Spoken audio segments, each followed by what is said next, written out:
부처님은 우리한테 가오가피를 주시는데 실력을 주세요. 누구한테 부처님이 실력을 줄까? 첫 번째는 부처님이 시키는 데만 하겠다. 부처님 뭐든지 내가 잘 모르니까 부처님 답을 주세요. 부처님께서 답을 주실 거야 하면서 부처님한테 이렇게 지극정성으로 기도하는 사람에게 가표를 더 줄까? 아니면 부처님의 팔만대장경을, 부처님의 대장경 가르침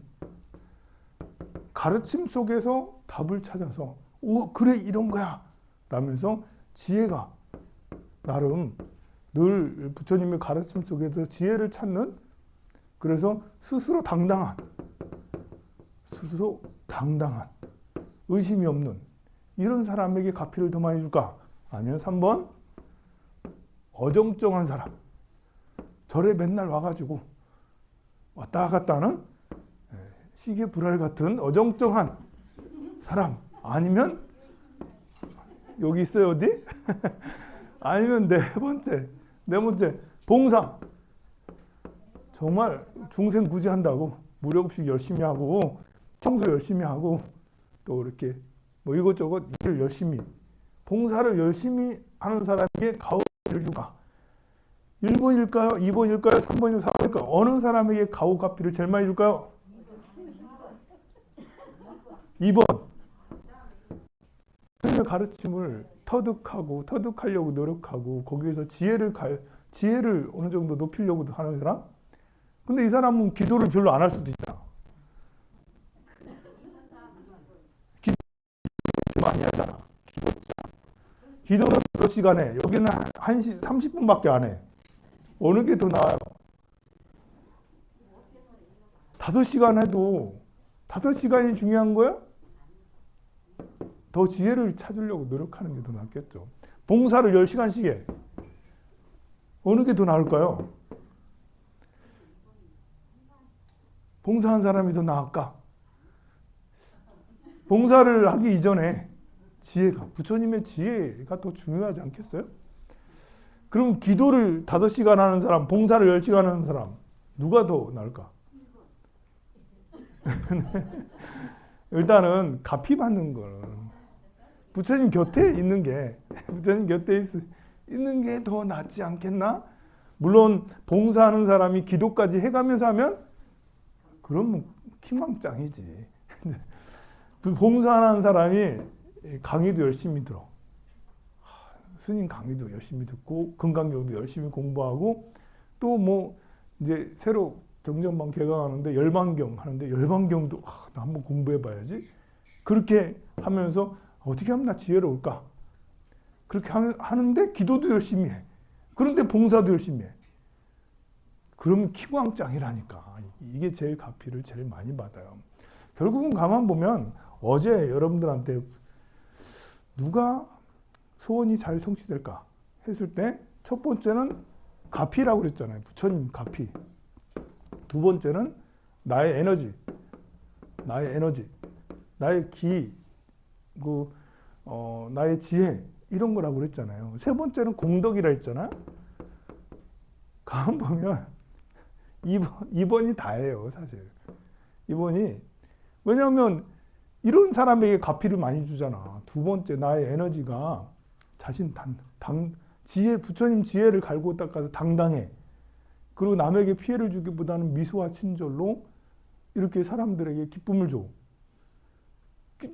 그러려면 기도도 해야 되잖아. 그러면 이런 사람이 가피를 잘 받는 거예요. 결국 가피도 이거 하나면 되는 거예요. 공덕도 사실은 하나면 되는 거예요. 이 두 번째에 다 들어있는 걸 할 수 있어요. 내가 스스로 홀로 설 줄 알아야 돼요. 홀로서기, 무엇으로 홀로서냐? 불법으로, 부처님의 가르침, 진리로 홀로 서야 된다. 저는 부처님의 가르침으로 홀로 서야 된다고 해서 불교만을 고집하는 건 아니에요.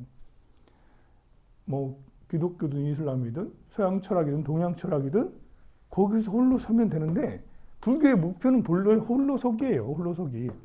홀로서기가 뭐예요? 육도 윤회에서 벗어나는 거잖아요. 벗어난다. 윤회에서 벗어나는 게 홀로서기 아닙니까? 이러려면 내가 지혜로워야 돼. 맑아야 돼. 깨끗해야 돼. 어디에 재물이나 이성이나 건강이나 뭐 이런 데 대해서 물들지 말아야 돼. 욕심에서 벗어나 있어야지. 양족존, 이욕존, 중중존이라고 하잖아요. 부처님을. 복과 지혜를 구족해야지 홀로 설 수 있어요. 홀로 서는 게 쉬운 게 아니죠. 그리고 욕심에서 벗어나야 돼. 평등해야 돼. 평화로워야 돼. 그리고 늘 자비심으로 가득 차 있어서 늘 미소와 친절이 함께 해야죠. 중생을 구제하려는, 남을 도우려는 그런 마음이 가득해져야지, 그래야지 홀로 설 수가 있는 거예요. 안 그러면 기우뚱, 재물로 기우뚱, 아들 기우뚱, 이렇게 되면 부처님의 가피를 덜 받아요. 이렇게. 그래서 이게 홀로 선다는 게 참 어려운 일인데요. 홀로 서기. 나라도 홀로 서야 돼. 홀로 선다는 것을 너 잘났다라는 거 아니에요. 여러 가지 관계 속에서, 여러분들 친구와의 관계 속에서 관계를 누가 주도해? 누가 주도하는 거죠? 관계를? 내가 주도를 해야 돼. 근데 내가 주도한다고 남이 느껴서는 안 되겠죠? 사람은 자기가 주도하지 않으면 기분 나쁜 거예요, 다들. 내가 여기 20명, 30명 있는데 내가 주지니까 이제 주지는 좀 주도를 해도 돼. 왜 그러겠어요? 임명권을 받았잖아. 권한을 받았어. 저는 부처님한테 권한을 받았어. 황룡사 주지라는 그런 자리로 있어서 황룡사 신도들을 어떻게 이끌고 가라 해서 내가 좀 주도해야 돼. 그게 권한이잖아요. 제가 이제 이렇게 이런 권한을 내려놓고 머리도 기르고 또 이렇게 옷도 이제 똑같이 입고 여러분들하고 이런 상태에서 내가 주도하면 되나? 내가 주도하는 게 아니라 같이 함께 해야 되는 거죠. 그런 때는. 그게 이제 그 사람들의 마음은 남에게 끌려다니는 거 별로 안 좋아해요. 그래서 권한을 받았기 때문에 주도를 해도 되는 건데, 어쨌든 홀로 선다라는 것은 걸림이 없다라는 것은 자유자재라는 거. 자유자재롭다라는 것을 홀로 선다라는 거예요. 그러려면 한 가지, 두 가지만 돼서는 되는 게 아니죠. 복도 있어야 되지만 덕도 있어야 되고 지혜도 있어야 돼. 우리 사이에 여러분들이 모든 사람들에게 한 20, 30명이 같이 공동체가 있으면 내가 주도하는 것 같지도 않은데 내가 주도를 해. 옆에 사람들은 내가 있으면 마음이 편안하게 느끼고 시간이 가면 갈수록 남이 모르는 사이에 여러분들은 다 성장해 있어. 그 이유가 내가 주도를 잘 했기 때문에. 그런데도 여러분들은 저 사람이 그거를 주도를 잘 해서 우리를 잘 이끌어서 그렇다고 생각하지도 않아. 이러면 완벽한 거죠. 이게 훌륭한 거죠. 그러려면 얼마나 어떻게 해야 되겠습니까? 그러려면 공부를 많이 해야 돼요. 공부를. 이게 공부가 가장 기본이에요. 홀로 서려면 일단은 공부를 해야 돼. 마음 공부를 해야 되겠죠. 마음 공부를 해야 돼. 원리를 이해해야 돼. 원리, 묘 관찰지. 세상의 원리를 잘 이해를 해야 돼요. 연기법을, 연기와 중도를 달달달 내우면서 세상을 관찰해야 돼요.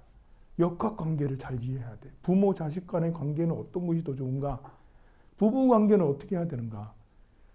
결혼을 하면 결혼이라는 게 상대를 책임지는 것도 있잖아요. 자식을 낳으면 자식을 책임지는 것도 있고, 절을 하면 황룡사를 책임져야 되는 거고, 그런 것처럼 우리 관계에서 상대의 어떤 관계를 맺게 되면 상대와 나의 관계에서 내가 그것이 자유자재로 상대도 기쁘고 나도 기뻐야 되는 거 아닙니까?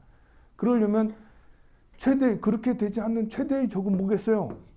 고집이에요. 고집. 욕심. 집착. 고집과 욕심, 집착이 화합을 깨요. 자꾸 자기 방식이 아니면 안 된다라고 자꾸 얘기를 해. 그래서 이게 뭔가 핀트가 안 맞고 안 맞아버리는 거예요. 그러면 우리가 고집을 내려놓고 욕심을 내려놓고 집착을 내려놓고 우리가 함께하는 화합. 화합, 함께하는 화합을 중시 여겨서 공동체로서 이렇게 같이 해나가는 승가라고 그러죠. 그런 거를 행복의 길로 함께 나아가는 승가의 길, 이 길로 가야 되지 않겠습니까? 그러려면 자기 자신의 내면을 철저히 바라보는 힘이 있어야 돼요. 그래서 팔만대장경을 계속 공부를 해야 돼. 여러분들이 경전을 읽고 생각을 그 무슨 말씀이신가, 화엄경은 무슨 말씀이신가, 열반경은 무슨 말씀이신가, 이것을 공부해야 되는 이유가 뭐냐면 그렇게 공부를 하면 할수록 심지가 깊어져요. 그러니까 암환심과 애착, 집착, 욕심이 점점 떨어져 나가요. 물론 학문을 잘못 익혀도 또 다른 고집, 또 다른 성을, 자기만의 벽을 만들기도 해. 근데 목표가 마음 공부에 목표를 두지 않고 내가 어떻게든 물리학, 수학을 많이 해서 아니면 화학이나 아니면 사회학, 복지학을 많이 해서 교수가 돼야지. 아니면 그걸로 먹고 살아야지. 아니면 그걸로 뻐겨야지. 유명해져야지. 이렇게 하면 그건 또 다른 벽을 만드는 거예요.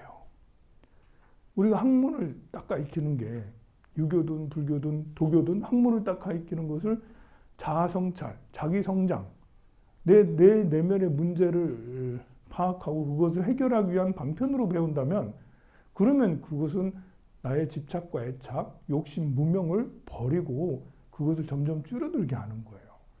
그래서 공부가 발보리심이라는 게 자기 성장을 위해서 가는 거잖아요. 그런 공부가 진짜 중요해요. 자선만 공부가 아니에요. 명상만 한다고 되는 게 아니더라고. 명상도 같이 하고 기도도 같이 하고 그러면서 경전 공부. 또 경전 공부에 이런 것만 또 하는 게 아니더라고. 세상의 이치를 알아야 돼. 세상의 이치. 요즘에는 스님들도 경전 공부 열심히 하고 명상도 열심히 하는데 돈이 없어. 스님이 돈이 없어. 이러면 위축되더라고, 스님도. 스님도 기가 죽어가지고 내가 복이 없나 뭐하나 뭐 자책을 해. 막 자책. 그래서 스님들도 공부하는 스님 공부를 제대로 안 하니까 그러겠지. 공부를 제대로 안 해서 그런지 어땠는지 스님이 돈이 없으면 내가 이렇게 별로 가치가 없다고 느끼게 되고 이렇게 쪼그라들어요, 마음이. 그럼 마음이 왜곡이 돼. 돈이 없고 그러면 마음이 왜곡이 돼버리는 거예요. 이게 더 심해지면 변태가 되는 거, 이상한 거지. 달마도 들고 다니면서 파는 거, 이거 봐봐, 보면. 이제 달마도 들고. 왜 그러는 거야, 도대체? 염주 들고 다니면서 이거 주면서, 이거, 여러분들한테 삥 뜯는 거 있잖아, 이게. 불자들 삥 뜯는 스님들 곳곳에, 저번에 간포 가니까 삥 뜯더라고. 보니까 간포 해가지고 방생하러 갔는데, 그때 정월보름날은 아니었는데, 정월보름 앞에 일요일이었잖아요. 스님들이 몇 명이 이렇게 다니면서 눈치 봐가면서 염주 들고 뭐 들고 다니면서 나눠주고 창피해. 그래가지고 이게 본래 그 스님들도 출가할 때는 안 그랬다고요. 출가할 때는 발심해서 열심히 수행하겠다고 했어. 그런데 무슨 공부가 삐뚤어졌는지 그러다가 돈이 없다는 생각에 돈을 가져야 된다는 생각에 속세 사람들처럼 그런 생각을 하니까 왜곡된 것이 되잖아요. 그래서 세상의 이치를 알아서 돈의 원리를 잘 이해해야 돼. 스님일수록. 재물의 원리를 잘 이해해야지. 돈 벌으라는 얘기가 아니고요. 재물의 원리를 잘 이해를 해야 돼. 돈이 우리에게 어떤 영향을 주는가. 이성, 성적 욕구. 이성에 대해서 전부 다 미인들이에요. 이렇게. 너무 미인들이에요. 제가 가슴이 벌렁벌렁해. 이 미인들이라서 내가 눈 둘 데가 없어. 자칫하다가는 사랑에 빠져, 이게. 그래 되겠어요? 출가한 사람이 사랑에 빠지고 그러면? 그럼 어떻게 해야 돼요? 이 성에 대해 성은 누군가? 성은 무엇인가? 이거를 제대로 알아야 돼요. 피할 게 아니라 우리 성철 스님께서는 여자의 그림자도 안 받는다고 했어. 근데 지금은 그럴 수가 없어요. 그때는 그리고 여자의 그림자도 안 받겠다고 백년왕 가셨잖아. 문 닫고 성전하면서 문 닫고 10년 동안 장잡을 하셨잖아. 여자 안 보면서. 그렇게 할 수 있었어요. 지금도 그렇게 할 수는 있겠지만 속세에 사는 스님들이 너무 많아. 그러면 어떻게 해야 되겠어요? 무조건 피할 수는 없다고. 계속 이렇게 멋지고 예쁘고 훌륭하신 보살님들이 여기 앞에 쫙 깔고 앉아 계시는데 이게 제가 마음이 동하지 않겠습니까? 본래 욕망대로라면 동할 수밖에 없어요. 그럼 어떻게 해야 되겠어요? 성적 욕망이나 이성에 대해서 제대로 파악을 해야 돼요. 제가 여러분들하고 눈 마주치는 순간 망했다. 그러는 순간 미래가 없다. 이거 죽음의 길이다. 거기 지옥으로 떨어진다는 걸 분명하게 알아야 될 거 아니에요. 그런 성적 욕망이 나를 얼마나 나를 얼마나 이제 어떤 방향으로 끌어가고 얼마나 어떤 영향을 주는지를 알아야 될 거 아니에요. 재물도 그렇고 내가 건강에 집착하는 순간 어떻게 되는지, 몸의 육체에 집착하는 순간 어떻게 되는지를 알아야 될 거 아니에요. 그리고 우리 사회는 내가 중생을 구제해야 되잖아.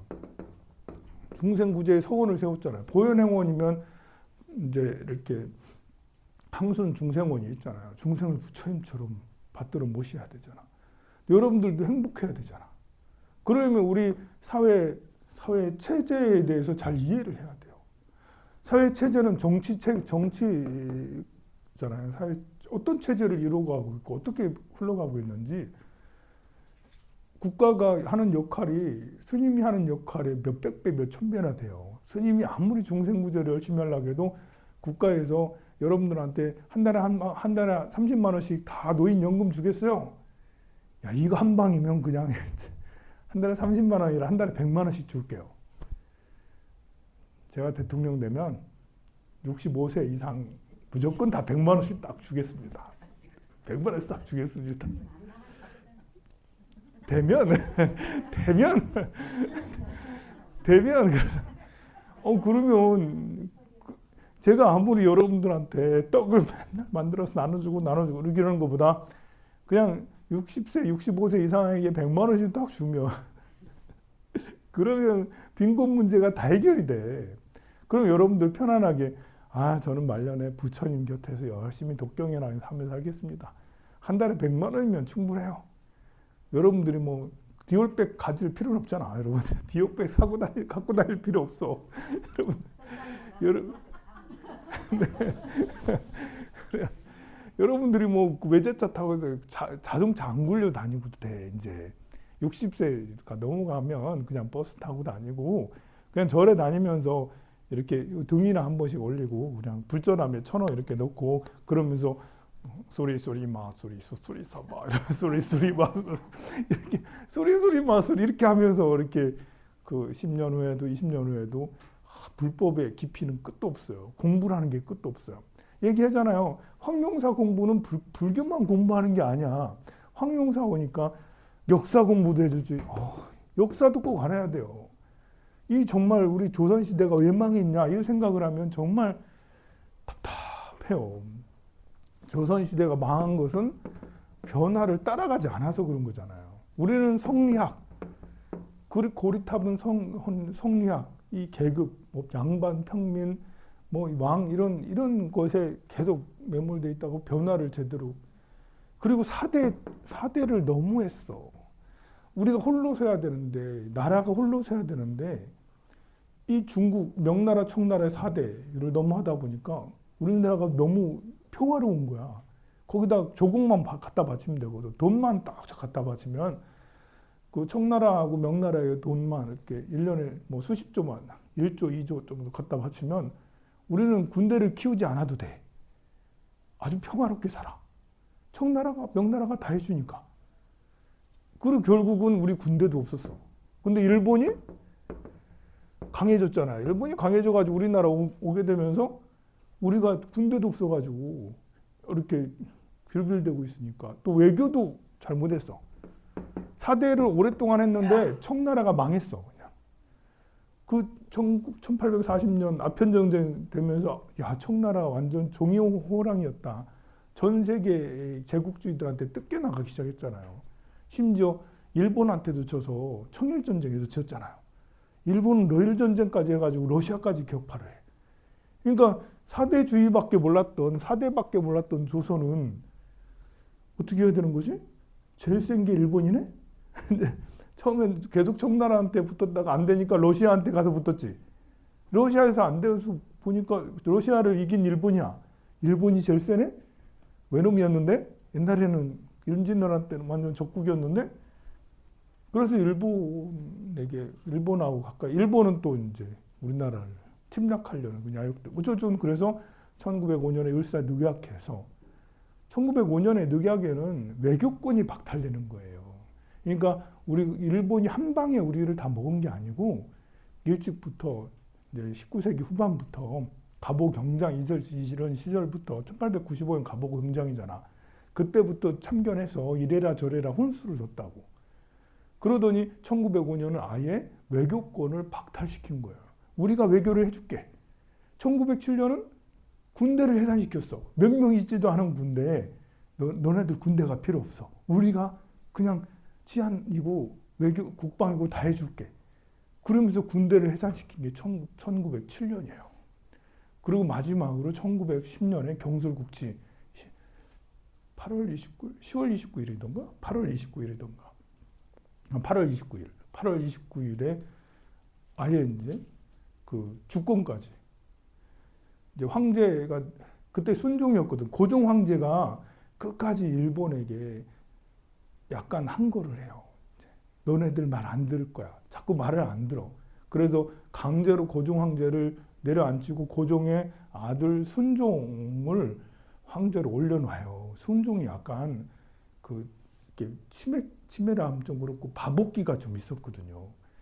그런 말이 있었어. 이렇게 그 민비의 아들이긴 한데 어렸을 때 무슨 일이 있었고 나중에 그 독살 당하려고 하다가 이게 이제 커피를 좋아했다대. 그 고종 황제가. 그래서 아들하고 같이 커피 마시고 있는데 고종 황제는 한 모금 딱 되는 순간 야, 좀 이상하다 해서 뱉어버렸대.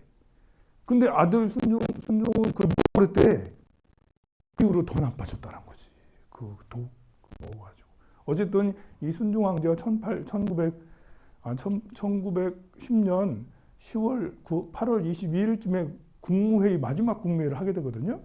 그때 이제 발표를 해요. 뭐 사람들이 모두 다 이완용을 비롯한 을사오적 등의 내무대신들이 전부 다 일본하고 합병해야 됩니다. 일본이 우리나라를 보호해 줄 거예요. 일본이 우리나라를 발전시켜 줄 거예요. 이 사람 저 사람 나와서 다 그렇게 하니까 가만히 있다가 이제 순종이 그래 그러자 라면서 이제 발표를 하죠. 대한민국의 모든 사람들한테 칙령을 발표를 해요. 일본하고 합병하게 됐다고. 그래서 우리는 더 행복해질 거라고. 일본이 우리나라를 보호해주고 더 발전시켜줄 거라고. 그런 걸 발표해서 하게 했어요. 보면. 그거 뭐냐고. 보면 우리가 사대를 너무 오래 하다 보니까 우리가 자주국방을 하지 못하고 스스로 서지 못하고 그러니까 결국은 일본같이 당시에 치밀하게 이렇게 해서 우리 그렇게 되었다고 할 수가 있겠죠. 지금 우리나라는 어떤가? 우리나라는 지금 미국하고 중국하고 러시아 또 하나 일본 이 4대 강국이 주변에 있잖아요. 특히 이 미국이 엄청 세. 뭐 중국 깨지는 거 봐. 2018년도, 17년도, 8년도 이렇게 트럼프가 당선되면서 본격적으로 중국을 때리기 시작했어. 중국이 너무 컸다 니들. 더 이상 크면 안 된다 해가지고 중국을 때리기 시작했더니 정말 중국이 와장창 깨져가지고 지금 중국 경제가 망할 위기에 처해 있어요. 여러 사람들이 지금 다 중국 경제 망해간다. 다 그렇게 얘기하고 있어요. GDP도 실제로 성장하다가 막 거의 70%까지 미국의 GDP 70%까지 따라왔었거든요. 근데 미국은 코로나 이후로 폭풍 성장을 해버리고 중국은 코로나 이후로 또 떨어지고 그래서 2028년에는 중국이 미국의 GDP를 추월한다라는 말이 5년 전에 있었어요. 여러분들도 들었을 거예요. 30년쯤 되면 중국이 미국의 GDP를 추월한다. 1인당 GDP가 아니라 총 GDP를 말하는 거예요. 그런데 코로나 지나고 트럼프가 트럼프에 이어서 바이든까지 중국을 엄청 때리면서 중국은 오히려 하락하고 GDP가 줄었어요. 그래서 지금 엄청 고난을 면치 못하고 있어. 지금 빌빌대고 있어. 저 바닥에서. 다시 일어서냐? 아니면 더 내려가느냐? 더 내려가면 완전 지하실이라서 거의 뭐 국가 모라토리움은 아니더라도 국가 재난 수준에 이르기 직전이거든요. 근데 미국은 돈을 더 많이 풀어서 훨씬 더 경제력이 더 좋아졌어요. GDP 1인당 GDP도 더 올랐어. 막 엄청나게. 6만 5천 달러 막 1인당 GDP가 그 3억 3천 명이나 되는 미국 사람들이 1인당 GDP가 6만 5천 달러, 7만 달러라고 생각을 해봐. 이거 대단한 거잖아요. 스위스는 10만 달러 정도 하거든요. 아일랜드도. 근데 그 나라는 인구가 얼마 안 돼. 근데 3억 3천만 명이 1인당 GDP가 6만 5천 달러가 넘는다라는 건 대단한 거거든요. 그래서 경제 규모도 세계 최고인데 더 그랬어. 그럼 우리나라는 곧 있으면 트럼프 여러분들 이번에 그 바이든 11월 달인가요? 12월 달인가 이때 선거가 있잖아, 미국에. 누가 될까요? 누가 될까요? 지금은 이제 트럼프가 될 확률이 굉장히 높아요. 지지율이 51, 49, 48 또는 52 이렇게 되고 있어요. 트럼프가 되면 어떻게 되는가? 어떻게 될까? 바이든도 사실 힘들었어요. 우리가 바이든 대통령이 되고 나서 쉽지 않았어요. 근데 트럼프가 되면 트럼프는 공식적으로 얘기를 해요. 자기가 당선이 되고 나면 세 가지 손볼 곳이 세 군데 꼭 있다. 일단은 이제 미국의 관리들을 손보겠다. 미국의 관리들이 어떻게 하는지 난 잘 모르겠어. 그건 우리가 잘 몰라도 되고. 그 다음에 세계화를 추구하는 사람들. 우리 지금 이제 1990년부터 2020년까지 세계화했잖아. 모든 걸 이제 세계에 다 분업해 가면서 그 덕에 우리나라는 엄청 발전한 거예요. 중국이 등장하고 제조하는 중국이 등장하고 뭐 등등 해서 세계화가 뭐 이루어졌는데 이걸 다 박살내겠다라는 거잖아요. 그럼 제일 피해받는 게 우리 대한민국 세계화를 박살내겠다는 것은 우리거든. 그 다음에 세 번째는 공산주의를 박살내겠다. 그 중에 또 얘기하는 게 분담금이잖아요. 얼마 전에 그 나토에 분담금을 더 내라. 안 내면 철수하겠다. 우리 문정부 시절에 트럼프가 6조 원을 요구를 했었어요. 분담금을. 당시에 우리가 얼마 내고 있었는지 알아요? 1조 원도 안 내고 있었을 때요. 한 9천억 원, 뭐 8천억 원 이렇게 내고 있을 때거든. 근데 갑자기 5조 6조 원을 내라고 막 그랬었어요. 겨우겨우 그때 회담을 잘해서 한 5%, 10% 정도 올리는 걸로 마무리했어요. 그래서 2021년인가 2022년은 1조 2천억 원, 1조 3천억 원 정도 내고 올해는 얼마인지 모르겠는데 지금은 그 정도예요. 그러면 트럼프 당선되면 5조 원 또 내라. 5조 원 안 내면 우리 나간다. 이게 그렇게 해서 미군 철수되면 또 어떻게 되는 거예요, 도대체. 우리나라 너무 불안해, 미군이 철수되면.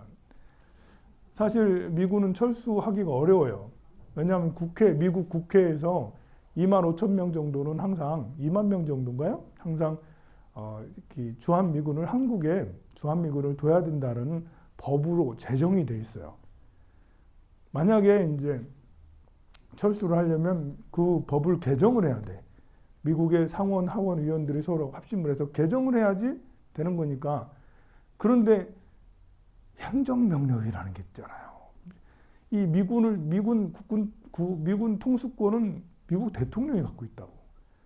우리 지금 대통령이 행정명령 내려서 정치하는 거 다 보고 있잖아. 무서워. 이게 대통령의 권한이라는 게. 우리 대통령께서 어제도 얘기했잖아요. 범죄 피의자를 아직 재판을 또 너무 남아있고 뭐 굉장히 자기한테 중요한 피의자를 호주 대사로 임명해버리잖아. 그게 법적으로 타당한가? 법적으로 타당하긴 해. 그걸 가지고 잘못됐다고 뭐 하기가 어려워 또. 그래서 법을 너무 잘 알아. 법 기술자라고 그러죠. 법을 너무 잘 알다 보니까 법을 다 파괴하고 있어. 법을 너무 잘 알아서 법 체계를 다 무너뜨리고 있어. 너무 잘 알던 사람이 아닌 사람들은 그 눈치 때문이라도 그전에는 그렇게까지는 안 했거든요. 근데 지금은 법 기술자들이 정말 등장해서 법을 너무 더 잘 알아서 이렇게 그 법원 판사도 그렇고 검사도 그렇고 한 몸뚱이가 돼가지고 이제 법 체계를 기존의 체계를 다 무너뜨리고 있거든요. 이런 것들을 우리가 보고 있잖아요. 그러니까 트럼프도 그렇게 왔었잖아요. 그래가지고 우리나라에게는 일단 안보적으로 미군 철수 아니면 이제 미군 더 유지하기 위해서 그 돈을 5조 원, 6조 원 더 내라 막 이렇게 할 것이 분명하거든요. 그럼 우리 정부는 줄까? 협상에서 그냥 1조 5천억, 지금 1조 2천억, 3천억이니까 1조 2천억, 3천억, 아니 5천억까지는 해줄게 이렇게 하면 참 좋겠지만 지금 태세로 보면 줄 것 같기도 한데 지금 우리 정부의 스탠스를 보면 트럼프가 요구하는 대로 더 필요한가요? 이러지는 않을지도 몰라. 혹시 더 줄까요? 이럴 수도 있어. 근데 정말 6조 정도 주면 우리가 이 정도 되면 우리가 자주 국방해도 돼. 우리가 무기 사들이고 더 용병 더 구하고 이렇게 해도 될 정도야. 1년에 6조를 우리 국방비로 쓰면 더 국방이 대단해질 수도 있겠죠. 그 말고도 아까 말한 대로 경제적으로 이렇게 세계화론자들의 타격을 주겠다라고 그러잖아요. 그리고 중국의 관세를 60%까지 높이겠다라고 그래요. 그러면 우리나라도 영향을 받거든요. 중국 물건을 관세를 더 높이겠다라고 얘기하면 그럼 역시 우리나라에도 경제 피해를 받아요. 그래서 트럼프가 당선되면 정말 외교력이 대단히 필요한 거예요. 그냥 시키는 대로 하라는 대로 다 하겠습니다. 라면 이 사람은 장사하잖아. 이 사람은 이제 너무 뛰어난 기술자거든요. 돈 버는 기계야, 트럼프는. 그래서 하라는 대로 달라는 대로 다 줘버리면 우리나라가 거덜날 수가 있어요. 그리고 나서 너희 나라를 지켜줄게. 그럼 과연 지켜줄까? 그리고 트럼프가 당선되면 또 북한하고의 관계가 트럼프는 분명히 다시 한번 북한하고 접촉할 수 있거든요. 그래서 잘하면 북한을 끌어들여서 북한을 미국에 끌어들여서 우리가 보조 많이 해줄게 하면서 꼬드길 수가 있거든요. 그럼 우리는 남한은 어떻게 되는 거죠? 남한은 낙동갈 오리알처럼 우리랑 얘기 안 해. 북한은 우리랑 3자 대자 이런 거 안 해. 북한은 미국하고만 얘기하게 될 거거든요. 지금도 북한하고 얘기하는 채널 아예 없잖아요, 보면. 이러면 우리가 이런 북한하고 외교에서도 우리 지금 현재 그 정부에서는 북한이 이러다가 망하겠지, 망하기를 엄청 바라고 있는 것 같은데 그러기가 쉽지 않아요. 이 체제가 무너진다라는 게 쉬운 게 아니거든요. 벌써 우리는 70년째, 50년대부터 2024년 지금까지 계속 북한의 체제는 망한다, 망한다, 70년째 망한다라는 주문을 계속하고 있는데도 안 망하고 있어, 이게. 그러면 우리는 우리대로 북한과의 관계를 다시 하든지 어떻게 하든지 해서 미국이 트럼프가 되면 다시 복원할 텐데 러시아의 관계, 트럼프는 또 친러시아야. 푸틴을 좋아해, 트럼프가. 그래서 이제 푸틴하고의 관계, 러시아 우크라이나 전쟁 당장 안 한다잖아. 그럼 우리는 여기에서 지금 러시아하고 지금 사이가 매우 안 좋잖아요. 우리 현재 정부에서 러시아 사이를 끝내버렸어. 근데 다시 러시아하고 미국하고 또 이렇게 좀 친해지면 우리는 이 관계를 다시 복원해야 돼. 쉽지가 또 않아요, 보면. 우크라이나는 또 어떻게 할 거야? 등등의 이제. 그래서 트럼프가 되면 참 어렵다. 그럼 바이든이 되면 더 좋냐? 아니다. 바이든 시절 지금까지 이분이 3년 반을 해오셨는데 우리랑 하면서 야, 반도체 투자해, 2차 전지 투자해 해서 우리 기업이 미국에 투자한 게 300조 원 정도 돼요. 몇 년 동안 300조 원을 투자했어, 기업에서. 그러면 보조금을 줄게. 보조금 5%, 10%, 많게는 50%까지 보조금을 줄게. 근데 보조금 안 주고 있잖아요. 보조금을 안 주고 있어. 보조금 안 주고 있어, 지금. 우리는 미국에게 또 일본에게 엄청 지금 잘해주고 있는데, 우리 가지고 있는 간슬개를 다 뺏어주고 있는데, 오히려 미국에게 무시당하는 것 같은 느낌, 일본에게 무시당하는 느낌. 이 미국하고 일본에게 잘해준다고 중국하고 완전 등졌는데, 중국은 우리 완전히 팽해서 이제 중국하고 거래도, 무역도 이제 마이너스 된 지가 오래됐고, 이래서 이제 외교도 완전히 무너져 내리고 있더라. 제일 중요한 게 나라는 자주 국방이겠죠. 우리 스스로 튼튼해야 되고, 나 개인으로는 홀로서기 내가 더 지혜롭고 더 나의 경쟁력이 굉장히 좋아져야 돼요. 남에게 의지할 필요 없이 내 스스로, 스님에게 기도를 의지하는 건 아니에요. 스님에게 조언을 구하는 거지. 스님, 제가 이 기도 해도 되나요? 저 기도 해도 되나? 저에게 기도를 안 주면 제가 기도를 못 할 것 같아요. 이런 게 아니라고. 가는 기도 하세요. 지장 기도 하세요. 이렇게 할 때도 여러분들이 야, 그거 하면 엄청 잘 되고 그거 못 하면 안 돼. 이런 게 아니고, 여러분들대로 스스로 홀로 서는 가운데 저는 옆에서 도움만 줄 뿐이죠. 그래서 여러분들의 지혜를 갈고 닦는 것이 가장 중요하다고. 우리 여러분들의 가족 공동체도 경쟁력이 좋아야 돼. 아들, 딸. 나 혼자는 나 개인이 홀로 서는 거지. 근데 가족으로 들어가면 엄마, 아버지, 아들, 딸. 4인 가족, 3인 가족은 4인 가족, 3인 가족이 단체잖아요. 그러면 서로가 경쟁력이 좋아야 돼. 가족이 경쟁력이 좋으려면 차별이 없어져야 돼요. 차별이. 이게 제일 중요해요. 평등해야 돼요. 존중해줘야 돼요. 나의 마음도 홀로 서는데 가장 중요한 것은 나의 마음에 108가지 마음이 있는데 이 마음 하나하나를 다 소중히 여겨야 돼요. 슬픔도 소중히 여기고 아픔, 실패 이런 것도 다 소중히 여겨야 돼. 이거 다 나의 감정이거든요. 사랑과 평화도 당연히 중요하게 여겨야 되는 거고.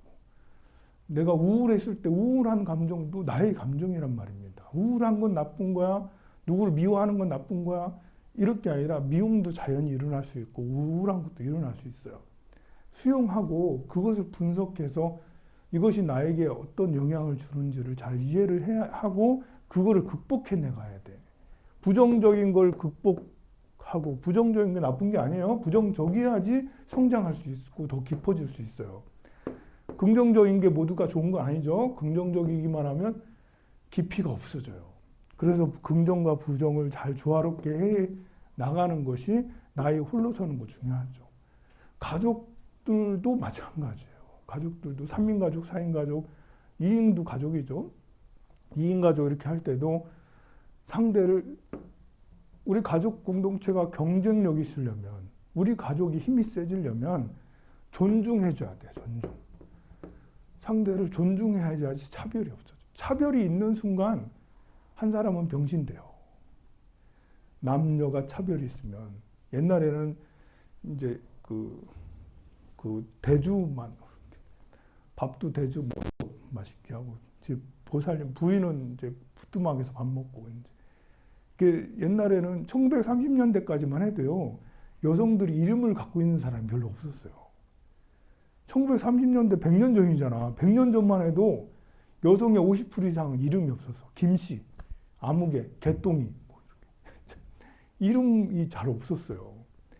근데 조선시대는 거의 다 이름이 여성들이 없었어요. 윤씨 부인, 김씨 부인, 뭐 이 정도로 이제 좀 대갓집, 양반집 부인들도 그런 식으로 불렸단 말이죠. 이게 그럼 이름이 없다는 건 사람 취급을 못 받았다는 거예요. 이게 국가 경쟁력을 엄청나게 떨어뜨린 거예요. 여성은 사람이 아니야. 사람이 아니야. 종이야, 종. 지금도 부부간에 차별이 있으면 그 가족은 경쟁력이 낮을 수밖에 없어요. 그 가족은 힘이 세질 않아. 약해져 있는 거예요. 마찬가지로 부모 자식 간에도 차별이 있으면 안 되죠. 부모는 성공해서 딱 하는데 자식들은 아직 변변치 않아. 직업도 변변치 않고 게임만 다 하고 알바도 하다 말다. 이게 왜 그러겠어요? 아버지가 너무 세서 그래요. 너무 세서 자식이 빌빌대고 아니면 아버지가 너무 빌빌대서 자식까지 같이 빌빌하든지 둘 중에 하나예요. 보면 아버지가 이렇게 당당하시고 자식까지도 정말 자식을 자식 대우 한다는 말은 좀 우리나라에서는 자식 대우를 한다는 것은 약간 하대하는 거거든요. 자식을 자식처럼 여기지 않고 정말 친구처럼 또 어떤 성인, 다 큰 성인이잖아요. 자식을 정말 존중하고 자식의 의견을 받아들이고 이해를 하고 경청을 하고 의견을 묻고 같이 함께 얘기를 하고 의견을 묻고 그렇게 해서 같은 동료로 이렇게 해서 존중을 해줘야지 아들, 딸들도 기가 살아서 자기의 가진 재능을 쓸 수가 있거든요. 근데 우리 시대 부모들은 자식은 그런 걸 다 원해. 여러분들은 원하지 않았어요. 여러분들은 부모님한테 좋은 대우 받는 걸 원하지 않았어. 물론 원했지. 간절하게 원하지 않았어. 부모님이 날 때려도 부모님이 본래 때리시는갑다. 때리시는갑다 하고 부모님이 날 혼내도 부모님은 본래 날 혼내는갑다. 그냥 당연히 받아들였어요. 그때는 평등에 대한 이런 것들이 자기 자아라는 이런 것들이 크지 않았을 때예요. 근데 여러분들의 자식은 다르죠. 나랑 완전히 달라. 여러분들의 자식은 뭐라고 한마디 혼내기만 해도 탁 삐져서 말 안 한다니까. 확 달라져요. 그리고 우리는 많이 혼나도 기가 안 죽어. 당시에. 그건 당연한, 그냥 집에 가서 이제 책가방 던지고 한 서너 시간 나갔다 들어오면 부모님 혼나거든. 이제 혼나지만 그때뿐이야, 우리는. 그 마음에 크게 담아두지 않아요. 근데 지금의 여러분들의 자식은 마음에 엄청 담아두고 지금 자식은 더 그러죠. 그래서 이제 우리는 그런 이제 시대가 아니었고 지금의 시대는 더 평등을 요구하는 시기예요. 자식이 더 요구해. 어른들은 몰라요. 우리는 그런 시대를 살지 않았기 때문에. 그래서 더더욱 자식을 더 존중해주고 자식의 말을 귀 기울여주고 의견을 묻고 그렇게 해야지 가족 경쟁력이 좋아지는 거죠. 국가 경쟁력도 똑같아요. 대통령이든 장관이든 할 것 없이 그 서민들의 말씀을 서민들의 의견을 들어주고 서민들의 편에 서서 서민들을 대변해주고 서민들의 어려움을 고쳐주려고 노력하고 그래야지 서민들이 기가 살아가지고 우리나라 좋은 나라에서 거기에서 인재가 나타나는 거거든요. 기존의 기득권의 인재는 한정이 있어요. 그냥 그 사람들이 국가를 이끌어 가면 국가 경쟁력이 크질 않아요. 이 아래에 그 가난하고 헐벗은 사람들, 이 사람들이 기가 살아서 올라와서 이렇게 쭉 올라와야지 거기에서 이제 인재들이 나타나야지 국가 경쟁력이 훨씬 더 좋아지는 거죠.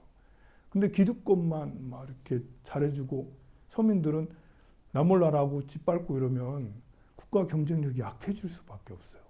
절 경쟁력도 마찬가지예요. 주지스님이 여러분들한테 잘 인사하고 물어보고 뭐 잘 관심을 가지고 경청하고 소통이 잘 되면 절 경쟁력이 좋아지지. 그런데 주지스님이 무슨 징기즈칸이라도 되는 듯이 뭐 이렇게 다 죽었어 그냥 여러분들. 눈만 마주쳐봐. 아주 깔고 다니라니까. 눈 깔고 이렇게 하고 이렇게 공손하세요. 예의를 지키세요. 하지 말라니까요. 기도 좀 하라니까요. 어디서 노닥거리는데 이러면서 왜 이렇게 노닥거려. 희낙락하지 말라니까. 정숙, 고요 이렇게만 하면 거기는 그곳은 경쟁력이 약해져요. 그럼 사찰도 무너지게 됩니다. 성불하세요. 공양 많이 드세요.